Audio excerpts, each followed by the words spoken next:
Madam మీకు salary ఎంత? మీకు శాలరీ నా శాలరీ 40,000 సార్.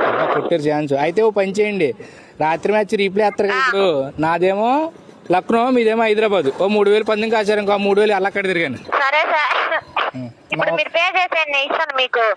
మ్యాచ్ విన్ అవ్వాలని కోరుకుంటున్నాను కదా, మీరు అందువల్ల. మీరు పూజ చేస్తారండి, ప్రార్థన చేస్తారా? వినిపించడం లేదు సార్. మీరండి హిందూసా, మీరు క్రిస్టియన్సా? హిందూ సార్. పూజ చేస్తారా? గుడికి వెళ్తారా? గుడికి వెళ్తాం సార్. సరే మేడం, మొక్కోండి మేడం, ఇవాళ మ్యాచ్ కొట్టాలని మొక్కోండి. మీ మొత్తం అన్ని ఈఎంఐలు అన్ని కట్టేస్తాను. ఓకే సార్, ఇండియానే విన్ అవుతుంది. 6 o'clock కాల్ చేస్తాను. ఇండియా ఇప్పుడు నా దినం, ఇప్పుడు ఇండియా ఎక్కడ ఉంటుంది? 2 నెలలు పోయాక ఇండియా. ఇవాళ ఐపీఎల్ ఇవాళ బెంగళూరు చెన్నై. వనక్కం బెంగళూరు అంటాడు. చెప్పండి. అదే మీకు బెంగళూరు విన్ అవ్వాలా? నాకు చెన్నై విన్ అవ్వాలి. ఇదేంటి, నేను బెంగళూరు కాస్తే చెన్నై విన్ అవ్వాలంటారు మీరు? బెంగళూరు విన్ అవ్వాలా సార్ మీకు? చెన్నై అండి, బెంగళూరు ఎవరు ఆడతాడా?